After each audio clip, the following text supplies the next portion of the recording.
तो हरिजन गाथा ये है नागार्जुन की है। बाघ लंबी कविता केदारनाथ सिंह की है। शिवाजी का पत्र ये निराला की लंबी कविता है। और प्रमुथ गाथा यह धर्मवीर भारती की लंबी कविता है। तो इस तरह से इस प्रश्न का सही उत्तर हो जाएगा। चलिए अगले प्रश्न की तरफ बढ़ते हैं। निम्नलिखित पंक्तियों को उनके लेखों के साथ सुमेलित करना है। मैं साहित्य को मनुष्य की दृष्टि से देखने का पक्षपाती हूँ। ये तो हजारीप्रसाद द्विवेदी का कथन है।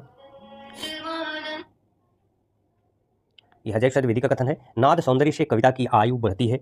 यह रामचंद्र शुक्ल का है। साहित्य जन समूह के हृदय का विकास है। यह बालकृष्ण भट्ट का है। यह बालकृष्ण भट्ट का है। आचरण की सभ्यता का यह देश ही निराला है। यह अध्यापक पूर्ण सिंह का है या सरदार पूर्ण सिंह का है। तो इस हिसाब से इन कथनों को आप सम्मिलित कर सकते हैं। मैं साहित्य को मनुष्य की दृष्टि से देखने का पक्षपाती हूँ, हजारीप्रसाद द्विवेदी। ना सौंदर्य से कविता की आयु बढ़ती है, आचार्य रामचंद्र शुक्ल। साहित्य जन समूह के हृदय का विकास है, बालकृष्ण भट्ट। आचरण की सभ्यता का यह देश ही निराला है, सरदार पूर्ण सिंह। चलिए अगले प्रश्न की तरफ बढ़ते हैं। निम्नलिखित निबंध संग्रहों को उनके निबंधकारों के साथ सम्मिलित कीजिए। तो आइए देखते हैं। मेरे राम का मुकुट भीग रहा है, ये विद्यानिवास मिश्र का है। प्रिया नीलकंठी ये कुबेर नाथ राय का है। ठेले पर हिमालय धर्मवीर भारती का है। आलोक पर्व जो है ये हजारीप्रसाद द्विवेदी का है। तो इस तरह से इस प्रश्न का सही उत्तर आप सम्मिलित कर ले जाएंगे। आइए अगले प्रश्न की तरफ बढ़ते हैं। निम्नलिखित कवियों को उनके पंक्तियों के साथ सम्मिलित करना है। बात बोलेगी हम नहीं, भेद खोलेगी बात ही। यह पंक्ति जो है ये शमशेर की है। यह पंक्ति शमशेर बहादुर सिंह की है। मुक्त करो नारी को मानो, यह पंत की है। रूपों में एक अरूप सदा खिलता है, यह अज्ञेय का है। बांधो न नाव ठाव बंधु, ये निराला का है। व्यक्ति का है धर्म तप करुणा क्षमा, ये रामधारी सिंह दिनकर का है।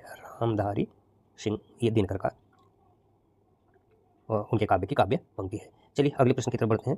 निम्नलिखित पंक्तियों को उनके कवियों के साथ सम्मिलित कीजिए। केशव कहीं न जाए का कहिए, यह तुलसीदास की है। अविगत गति कछ कहत न आवे, सूर की है।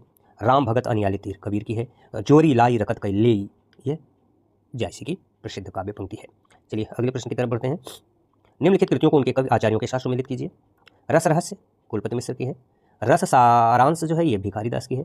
कवि कुल कल्पतरु चिंतामणि की है। और ललित ललाम जो है ये मतिराम की है। तो इस तरह से इस प्रश्न का सही उत्तर हो जाएगा। आइए विद्यार्थियों, आज की प्रश्नोत्तरी का ये आखिरी प्रश्न था। आपको प्रश्नोत्तरी कैसी लगी कमेंट कीजिएगा। फिर विद्यार्थियों, आपकी सेवा में निःशुल्क संचालित यूट्यूब चैनल है। जब भी समय मिले आप 10 मिनट 5 मिनट 15 मिनट 20 मिनट ऐसे ही छोटे छोटे वीडियो इस चैनल पर अपलोड किए जाते हैं। आप देख करके लाभ प्राप्त करिए। चैनल पर पहली बार हो चैनल को सब्सक्राइब करना न भूलें। वीडियो को लाइक करिए, शेयर करिए, ताकि अधिक से अधिक लोग इससे लाभान्वित हो सकें।